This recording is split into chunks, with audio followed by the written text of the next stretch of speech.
Damn, Oh this God. guy is a 99. Which means he's a superstar 5 or a legend. It's the only way to get that shit. But can't get the jump ball. Or defend. Ugh. Open the 99 glass cleaner. Let's go.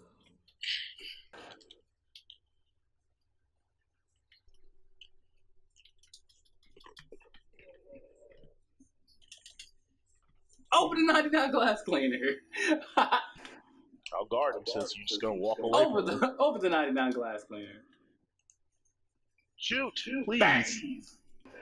Ugh. Oh, good closeout. Oh dear Lord. Ugh. Over the 99 glass cleaner. Shut the fuck up.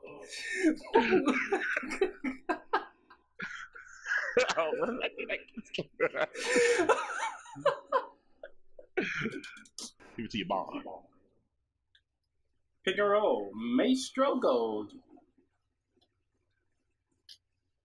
Ugh. You didn't drive.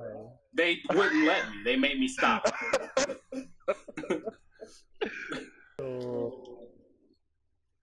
Damn, dude, they try to make me shoot it. Bang. Let's go. Fuck it. New Girl's over. The fucking enemy knocked me. That was a block. It should have been a block.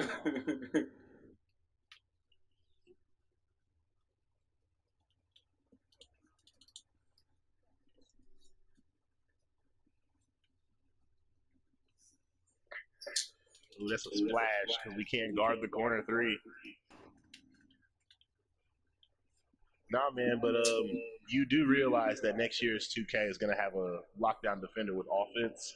Like, there's no way they can look at Kawhi this season and then still give lockdown no offense. YouTube family, what is up, everyone? This is the original Grown B, and I'm bringing y'all what is probably one of my top 5 best Pro-Am games. And if it is top 5, it's probably 5th, 4th, you know, somewhere on the back end, because in my honest opinion, I feel like I do a lot offensively, but I don't think I do quite enough defensively. Sure, you know, I do a lot of those things that don't necessarily show up in the stat sheet, and you know, that's the biggest thing about defensive players. A lot of things happen that don't show up in the stat sheet. Like, a lot of shots get changed, a lot of choices that the point guard would make otherwise get changed because you have a great defensive minded player on the court. And quite a bit of that gets done here, but at the end of the day, I don't get a lot of blocks, I don't get a lot of steals, and that is usually how I gauge, you know, whether or not I'm having a good game. So I also didn't force as many turnovers in general, you know, stepping into the passing lanes, having guys throw it out of bounds and stuff like that. I didn't do a whole lot of that, but I did have a great and very efficient offensive game. And as you can see in the early part of the video, I had some great rebounds, and I think this is one of the first double-doubles that I've had in a really long time. So it was a fun game to play, and it's probably going to be one of the last 2K games that I upload, at least for a while. Now keep in mind, you can always request a video and it will get done. If you come out and say, hey Grown B, I haven't seen this game from you in a while, you know, you mind throwing up some gameplay, I'm always willing to do that. But it's fighting game season, and y'all know, if you watch any of my other videos, that I am a fighting game player. I love fighting games, so it's fighting game season. Like, that's kind of how my channel is. In the holiday season, that's usually FPS, first person shooter season. You know, kind of around September, you know, heading into October, you know, November, that's usually 2K season for me, which is weird because that's football season in real life and not basketball season, but that's beside the fact. With that being said, I do want to talk about 2K18 and whether or not I'm actually getting 2K18.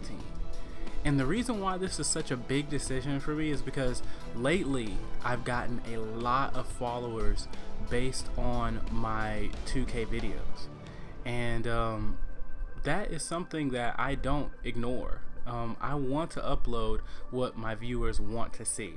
So with that being said, I would feel really awkward not getting 2K18 because then I won't be able to provide gameplay for you guys. But at the same time, I'm thinking about 2K18, I'm thinking about the information that we get throughout the year, and it's like, why? Like, what is the difference between me getting 2K18 and them releasing patch 36 or 37 or whatever the hell, how many patches they do, and simply tweaking game mechanics? And that's what confuses me, and that's what makes me think, do I really want to go spend $60 on what could be a patch? And that's the biggest problem with 2K in regards to the developers, because what they don't do is give us a lot of information about what it is to expect. They do weird promos, like have a Shaquille O'Neal commercial and Kobe Bryant putting weird shit on the teleprompter, but we never get what it is that I feel like is important to us actually going out and purchasing the game. So that is why I'm kind of on the fence. Usually around that time of year, I usually do have like, you know, extra money to spend, but at the same time, that doesn't mean that I want to just kind of throw it around simply because I have it. So I don't know, I'm still kind of on the fence about it. But what I wanted to do is I want to use this video to kind of discuss some of the things that I think are really kind of tore this game apart for me, and then things that I think is really important going into 2K18. I'll say this real quick because I don't want to make a whole video on it, but I do want to bring it up. They need to do something different with the story. They need to, what I am in big favor of is them creating a way in which you and maybe a friend of yours, or maybe 2 or 3 friends of yours, can have some type of online career mode in which each of you can be drafted to your own teams, and then ultimately each of you can go throughout the playoffs and in some way, you know, end up having a great finals where it's you know, maybe playing against your best friend if he makes it through. And I think that is really fun, and I think that is possible.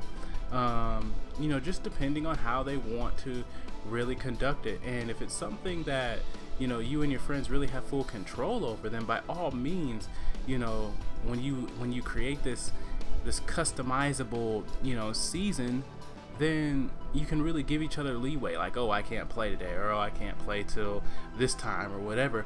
And you know, the more people that you have involved, you know, the more difficult that would be to kind of coordinate. But at the same time, I think it's something that can be really nice. But aside from that, what I really want to talk about is something that they implemented into the game, which is the archetypes. But there's so many other factors that go into whether or not you're going to be successful in a particular situation. And I think what they really need to figure out going into 2K18 is the hierarchy of trump cards. And what I mean by that is you do so many different things to try to be successful in 2K. You know, you pick a particular archetype. That archetype may be a slasher, a glass cleaner, a sharpshooter, or whatever. You know, you grind out to get your attributes all the way up to, you know, 99. You know, you grind even more to get all these different badges. You know, you set up your height, length, weight, and all this stuff to get a different type of advantage. And we need a hierarchy of systems, and it needs to be something that 2K releases to us, like 2K tells us and gives us knowledge of, so that we can actually go out and make the type of player that we want to use. Here's what I mean by hierarchy of trump cards. For instance, you have a slasher. Your slasher has no badges, but your slasher has a 99 contested layup attribute rating. I have a rim protector. My rim protector is smaller than the slasher, but my rim protector has a rim protector Hall of Fame badge, and he also has a 99 block rating. What is it that configures whether or not that dude can drive in and and dunk on this Hall of Fame rim protector badge player versus that rim protector player getting a block. And I know that there's so many different things that go into the game, and I know it's really difficult for them to try to really pinpoint what is fairness, but at the very least, we need to know what it is that we need to put all of our effort into. Because what is it? You're either putting money, all of your money, into your attributes and then getting destroyed because you don't have the badges, or you're grinding to get the attributes and then grinding to get the badges and then getting thrashed because you didn't make your wingspan 2 inches longer than it should be. So what is it? And I think that is really what 2K needs to figure out, because at the end of the day, I got so many, that was a 99 glass cleaner, and you saw me at the beginning of the video getting all these rebounds over the 99 glass cleaner. My rebounding attribute isn't even as high as my rebounding attribute can be, and that's probably half of what he has his at. So it really doesn't make sense for me to snatch, what was it, 4 or 5 rebounds over the 99 glass cleaner, and I don't even have any bronze rebounding badges. It just doesn't make sense. I think we need to be able to know whether, I think that's going to make it more easy to depict what it is that we're going to do when it comes to how we build our player and when we bring our player to the court, and when we feel comfortable bringing our player to the court. And then it also, helps us play defense. If I know as a rim protector that I don't get the trump card over the slasher, or I don't get the trump card over the glass cleaner with that putback badge, even though I've put myself in a position to basically get some things done, then it really just kind of sucks. And then there's one last thing that I think is even more important than everything else that I've talked about. And that thing is basketball IQ. Basketball IQ should trump everything. It should trump your badge. It should trump your attributes. It should trump your archetype. Everything. Because, for instance, if you're a slasher and I'm a lockdown defender, or maybe I'm not even a lockdown defender, maybe I'm just a power forward, and you drive to the lane and I time my jump perfectly to where we both meet at the top of our arc and I have my hand in your face, you should not be able to dunk on me. It just shouldn't happen. If I perfectly time everything and I move to the right spot at the right moment, if I'm a power forward, if I'm a lockdown defender especially, or any of that, basketball IQ should trump everything. Now, I get it. In certain instances, there's just a flat out mismatch. If you're a point guard and you just switched off on a stretch big at the top of the block, then you deserve to be scored on. But at the same time, you should be rewarded for understanding the game of basketball. And I feel like that is what 2K18 needs to get perfectly right, because it's getting to a point where people are playing 2K because they really, really love basketball, and it looks like 2K is drifting towards a more professional way of presenting the game to us, and that is fantastic, but they need to capitalize on it. So let me know what you guys think. Request some videos to me if you want them, and the original Grown B is out.